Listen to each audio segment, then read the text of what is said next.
The Texas and Florida housing markets are crashing that could rival the 2008 financial crisis. Everyone is in a panic, but is this really true?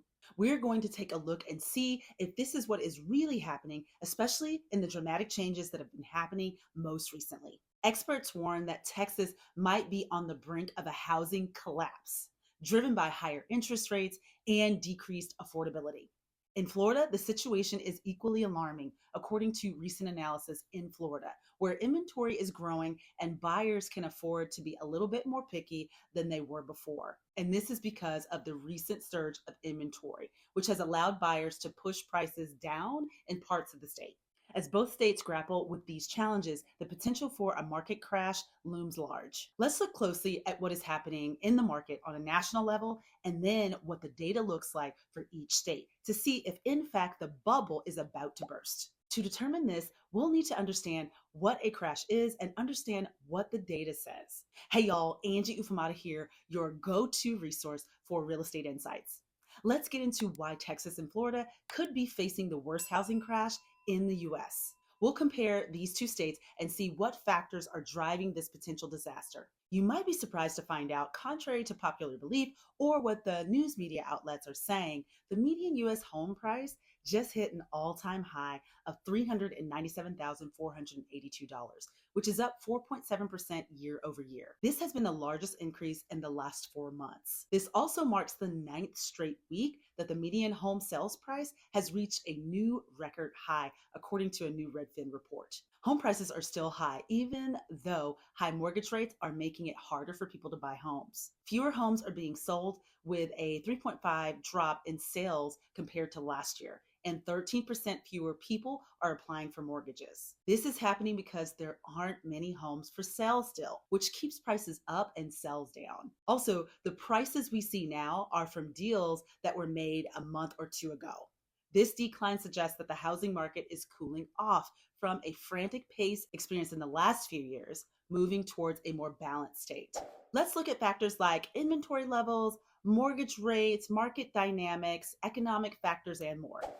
Inventory levels. Nationwide, inventory levels have risen significantly, which really alleviates some of the pressure from the tight supply conditions that characterize the market in recent years. This increase in listings provides buyers with more options, which they have not seen in a long time. This signals a transition that is happening. We are going from a seller's market to a more balanced market, and in some areas, a buyer's market. Remember, different areas are experiencing changes in the number of homes for sale in different ways. In general, there are more homes available, but some places still don't have enough. Because there are more homes to choose from, it's taking longer for homes to sell, and more sellers are lowering their prices to attract buyers. Mortgage rates. Mortgage rates have risen and come down just a bit, but because the rates are ranging from 6 to 8%, it's costing buyers more to purchase. This increase has affected affordability, causing potential buyers to delay their home purchases, which makes sense. You don't want to put yourself in a situation where you are house poor or even in a worse situation after purchasing a home than you were before you purchased that home.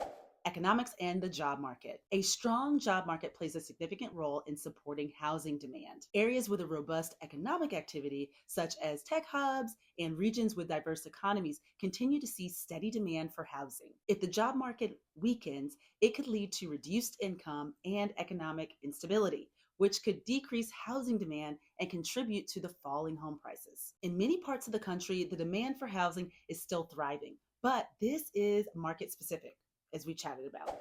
Migration patterns.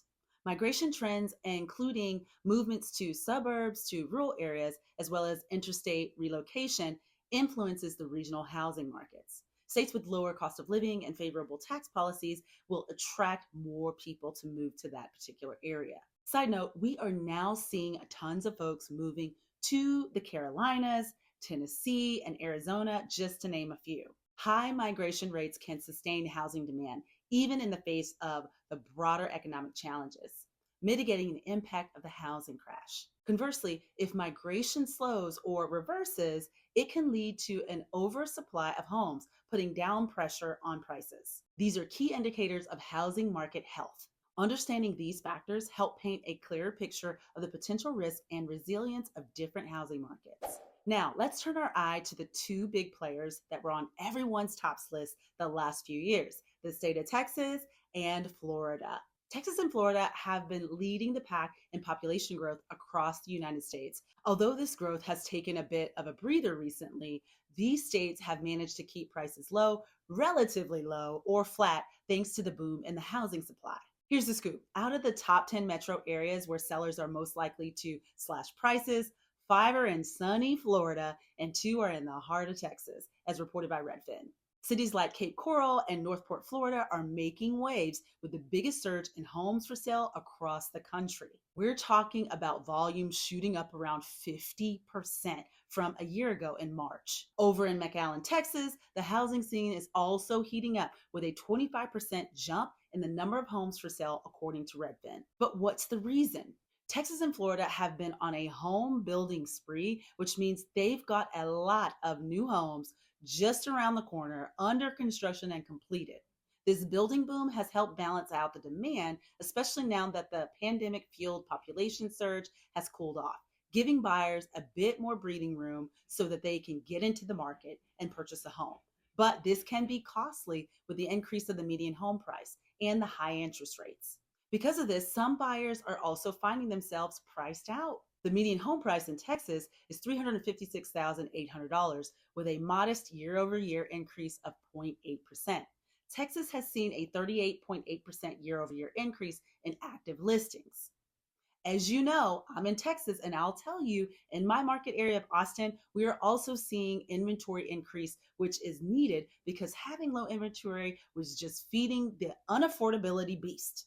Currently, in the Austin Round Rock MSA, we have 4 months worth of inventory. 4 to 6 months of available inventory does indicate a balanced market. Florida has a higher median price home of $420,100 for single family homes, reflecting a 3.1% from the previous year. Inventory has also increased by 40.1% year over year, but the state remains more of a seller's market due to higher demand relative to supply, according to Redfin. Although this is changing in many areas of Florida because of the oversupply of houses in those areas. Florida has 4 months worth of inventory available, just like Texas. Economic strengths. Economic stability in both states provide a level of stability that helps reduce the risk of sudden downturns. Texas's diversified economy from technology, energy, healthcare, and more means that declines in one sector won't devastate the entire housing market. With job sectors like information technology, medical and life sciences, aviation, tourism, and others still attracting people to Florida, from retirees to new transplants, which helps to ensure a consistent demand for homes over time, even when other economic factors might waver. And let's not overlook the booming trend that has taken place of remote work, which has swept the nation. This shift has been shaking things up in both Texas and Florida. Remote work isn't just a fad, it's reshaping where people choose to live, work, and buy homes. It has given many the freedom to move to a place that is more affordable to them and to a place they've always wanted to live, keeping their same income in a lot of cases. So, whether you're eyeing the tech friendly hubs of Texas or the sunny shores of Florida, remote work is a game changer that you can't ignore when it comes to housing. And when you have this type of flexibility, it's going to keep feeding into the housing markets in both states. Affordability. The real challenge that Texas and Florida are facing is not what some forecasted as a crash, but the challenge is behind those increased home prices, which, by the way, just hit a record high for the ninth straight week with a 5% increase year over year in its median home price. But the even bigger issue is affordability and the crisis that's taking place. Know that reductions in home prices have begun, but they are not yet in line with what is needed to be affordable. When we're talking about affordability, what we're really talking about is less than 30% of household income. Now that we've looked at the factors that affect the housing market, will these two states survive the high interest rates in relation to home prices, market dynamics, economic conditions, and the uncertainty of what is going to happen with home buyers and sellers? I'll start with what the experts say, then I'll tell you what I think. Housing economists are on the same page. Any market correction is likely to be modest. Most experts don't foresee a housing crash in 2024. Why? Because many homeowners have built up significant home equity. As y'all know, the real estate challenge is affordability, which we spoke about.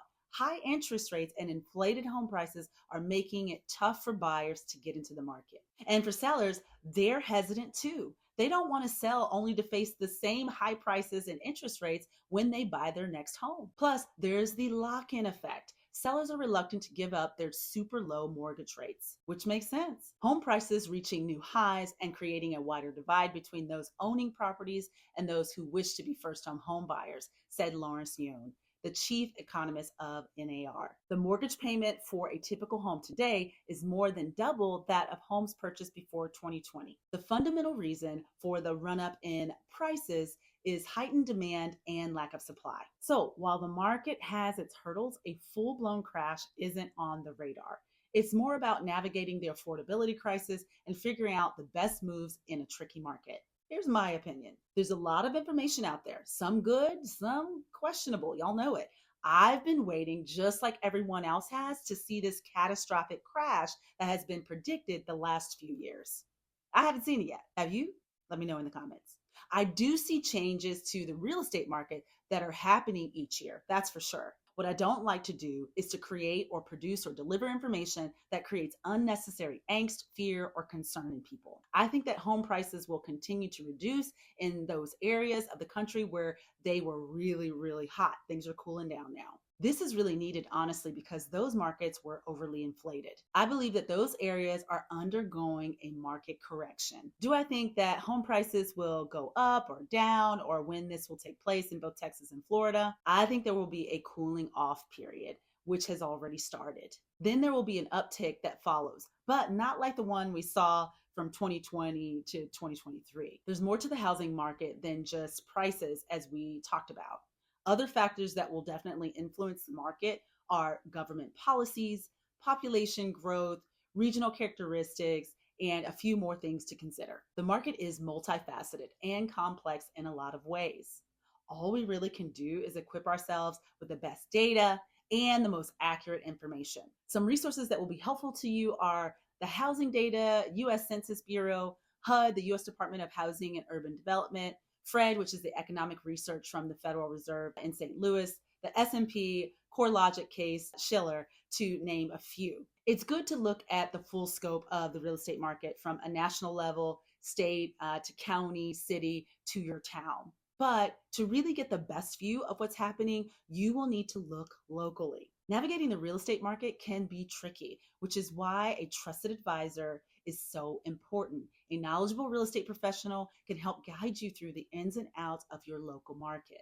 I have agent partners across the country who are ready to take great care of you. Just click the link below, fill out the short referral form, and I'll give you a call and I'll connect you with an agent. The truth is, whether you're buying or you're selling, the housing market in Texas and Florida has a unique set of challenges and opportunities. Keep these insights in your mind as you navigate your real estate journey. It's really about what your current need is. For some of you, you really do need to make a move. For others, you have time to wait to see what will happen in the future of real estate. Whatever you decide, you'll be equipped with all the information that you need so that you can make the right choice. By the way, if you want more information on the housing market, watch this video. Hey, did you find this video helpful? Then hit that like button. And if you're feeling my vibe, don't forget to subscribe and hit that bell so that you don't miss a thing. And I'll see y'all on the next one.